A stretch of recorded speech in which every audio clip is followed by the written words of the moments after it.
vous avez eu dans le messager du prophète Mohammed le modèle, l'exemple à suivre.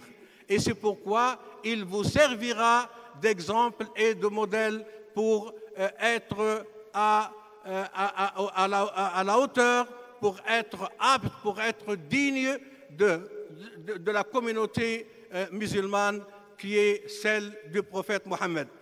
Alors, le prophète, comme nous l'avons constaté, est notre modèle et notre exemple, non seulement pour la transmission du message, mais également pour le comportement humain dans sa conduite, dans ses exemples, dans ses relations en tant que mari, en tant que compagnon, en tant que père, en tant que prophète, etc. Il a réuni toutes les qualités nécessaires pour devenir le leader. D'où cette importance qu'on trouve non seulement chez les musulmans, mais même ailleurs. Le frère Ghalib a cité certains exemples des philosophes qui ont déjà évoqué ce problème, mais moi je vais donner un exemple ou deux d'une religieuse de formation anglophone qui est une religieuse qui s'appelle Karen Armstrong.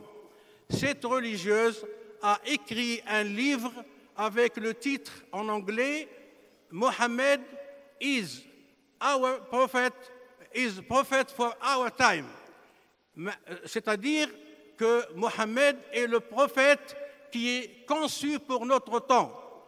Alors c'est une religieuse qui reste chrétienne, mais qui a eu quand même l'objectivité et la neutralité d'écrire ce livre pour dire qu'en dépit de la campagne menée contre le prophète Mohammed, en dépit de tout ce qui se déroule autour de lui, des caricatures, etc., nous pouvons dire en toute objectivité qu'il est vraiment le prophète qui est conçu pour notre temps, pour justement sauver l'humanité des crises qui ont été citées par les autres. En 1937, le fondateur de l'association des ulama musulmans algériens, Cheikh Abdelhamid Mbadis, que j'ai l'honneur de présider l'association qu'il a fondée, a déjà écrit un article en 1937, remarquez bien, où il appelait l'humanité tout entière à joindre Mohammed. Il a Mohammed ayyatuha al-insaniya, parce que le prophète Mohammed constitue et représente vraiment le sauveur de l'humanité de toutes les crises.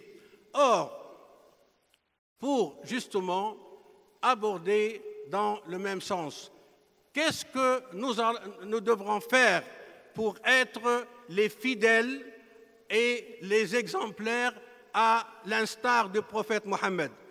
Beaucoup de responsabilités nous incombent. D'abord, il a été le symbole de la tolérance, de la paix, de l'amour, de la solidarité, de la fraternité, de toutes les qualités humaines requises. Donc, nous sommes tenus à suivre cet exemple, en être tolérants avec tous ceux qui peuvent différer de nous.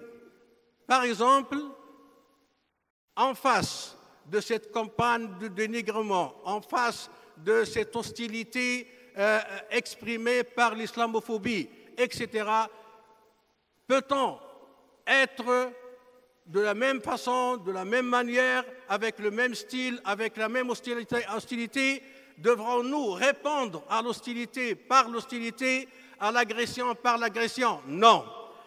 Nous, en tant que musulmans, et nous avons vu l'exemple de Marseille, nous sommes tenus à être plus tolérants que les autres, à mieux transmettre le message du prophète, à être dignes de la tolérance, de l'amour et de la paix qui nous a été tracée par le prophète Mohammed.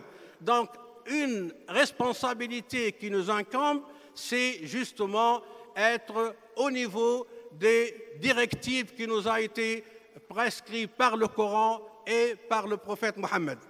Deuxièmement, Nous sommes également responsables de nos enfants, de notre génération, parce que à ce monde où les crises traversent tout le monde, où les crises n'épargnent personne, nous sommes tenus, que ce soit au niveau de la famille, que ce soit au niveau de l'école, de l'établissement scolaire, que ce soit au niveau des mass médias, que ce soit au niveau de l'environnement et du milieu social, nous sommes tous tenus à assumer les responsabilités nécessaires à l'égard de nos enfants, de nos garçons et de nos filles, afin de les éduquer et de les former de façon exemplaire et modèle pour faire d'eux une génération digne et qui serve d'exemple aux autres générations et pour donner la meilleure preuve que les musulmans sont également les dignes du prophète dans leur tolérance, dans leur amour, dans leur comportement paisible, etc. Donc, c'est une responsabilité qui nous incombe à nous tous. Troisièmement, le prophète a été, comme vous l'avez constaté dans le titre, l'équilibre de la conciliation du corps et de l'âme. Nous aussi, nous ne devrons pas tomber dans les pièges de l'extrémisme d'où il vient. Il y a deux sortes d'extrémisme, extrémisme interne et extrémisme externe. C'est à nous, justement, de nous épargner, de nous immuniser contre les deux fléaux de l'extrémisme afin d'être équilibrés et d'être, comme l'islam nous l'a montré, la communauté médiane, la communauté qui témoigne des autres communautés. Et cela nécessite quoi? Nécessite qu'on ne peut pas fuir la société, on ne peut pas s'isoler devant les problèmes de la société.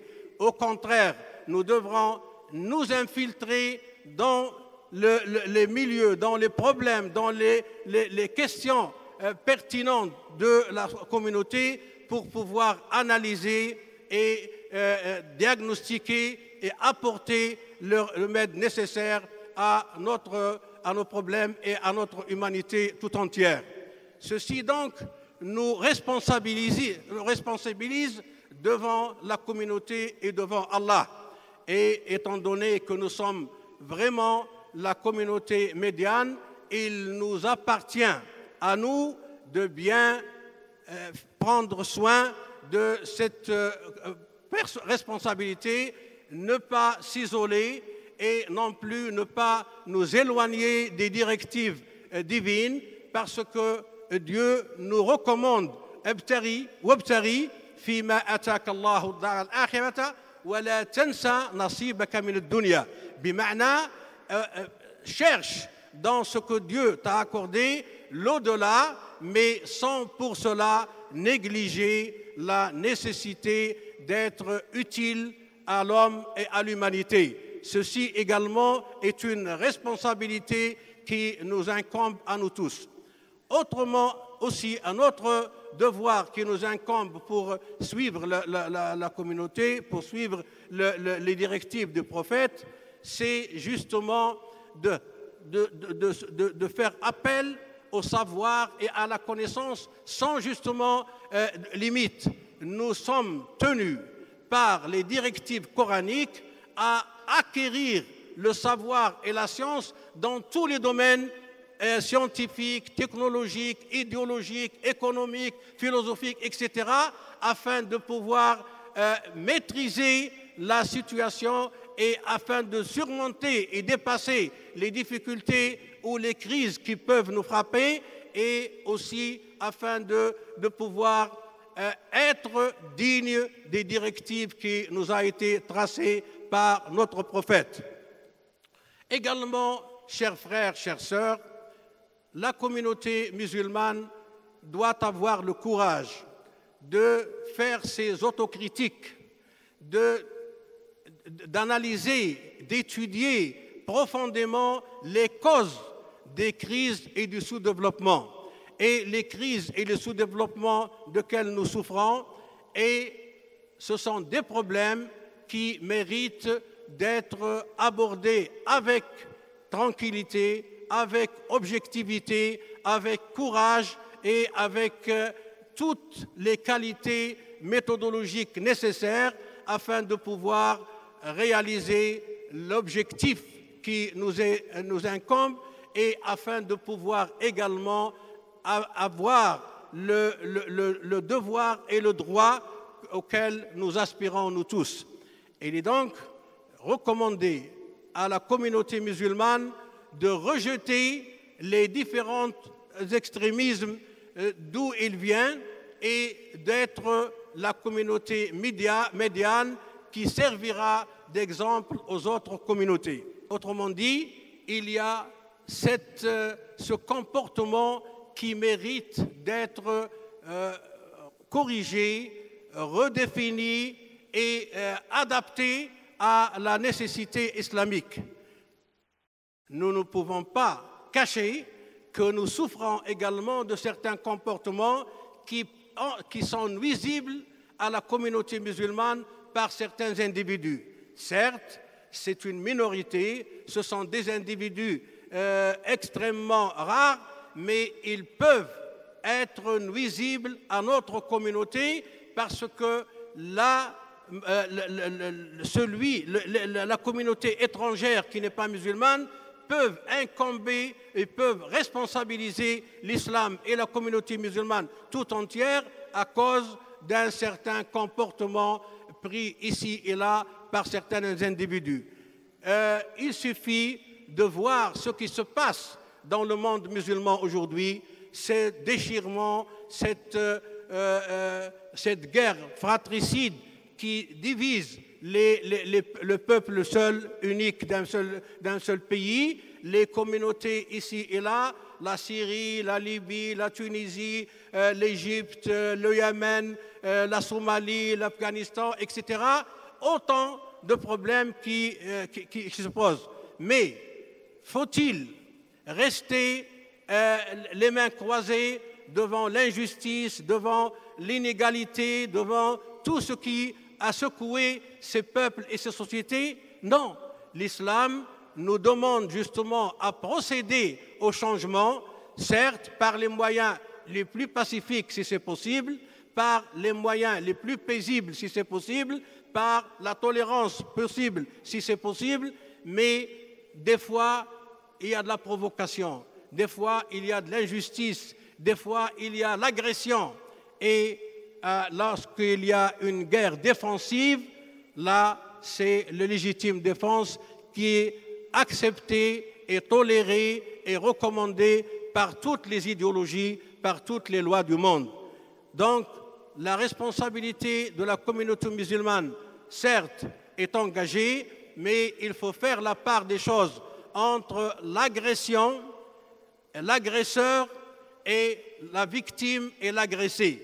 Il y a donc ce genre de distinction qui mérite d'être souligné pour justement montrer que la communauté musulmane, quoi qu'elle souffre aujourd'hui de certaines répressions, de certaines guerres, de certaines agressions, etc., elle reste toujours la communauté la plus exemplaire vu les qualités qui distinguent et qui caractérisent la communauté musulmane. Autre chose aussi à souligner, c'est la complémentarité entre les composantes de la communauté. Il y a l'homme, il y a la femme. L'homme et la femme dans la communauté musulmane sont au pied d'égalité. Innal muslimina wal muslimat, les musulmans et les musulmanes, wal mu'minina wal mu'minat, les croyants et les croyantes. Donc l'islam traite au pied d'égalité les deux sexes, les deux éléments de la communauté en vue de faire de ces deux éléments une complémentarité exemplaire telle qu'a été avancée par notre prophète alayhi salatu wassalam. Chers frères, on m'a prescrit un temps précis. Je ne suis pas donc j'ai d'autres choses à régler, mais je dois simplement me contenter de résumer que, étant donné que notre prophète a toujours servi d'exemple depuis l'apparition de l'islam jusqu'à nos jours, étant donné que tous les hommes objectifs, tous les chercheurs objectifs et impartials témoignent de cette impartialité du prophète, de ce modèle exemplaire du prophète Mohammed, c'est à nous justement de prendre le fardeau et la responsabilité afin de pouvoir mener la religion et l'islam dans la bonne voie et dans le bon chemin.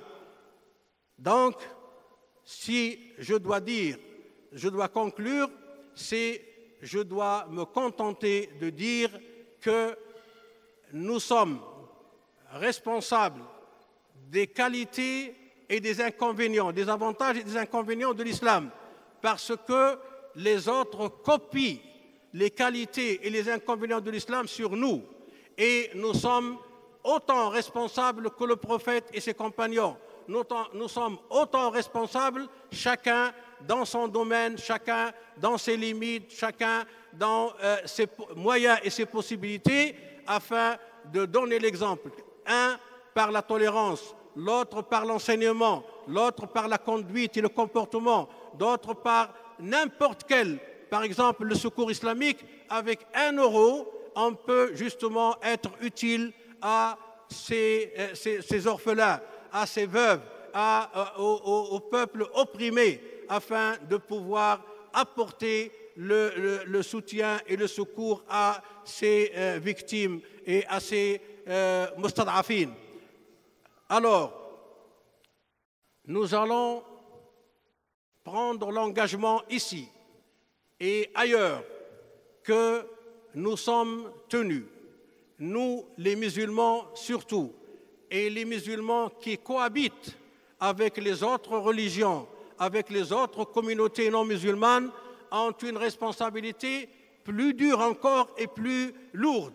C'est-à-dire, nous sommes tenus à présenter l'image de l'islam d'une façon et d'une manière très exemplaire par nos comportements, par nos tolérances, par notre amour, par notre solidarité, par notre fraternité à l'égard des autres, afin de montrer que l'image de l'islam n'est pas celle que présente l'islamophobie, n'est pas celle que présentent les autres individus hostiles à l'islam par définition, mais c'est surtout être fidèle à l'islam authentique, à l'islam propre, à l'islam bien interprété et surtout à l'islam bien appliqué et bien pratiqué.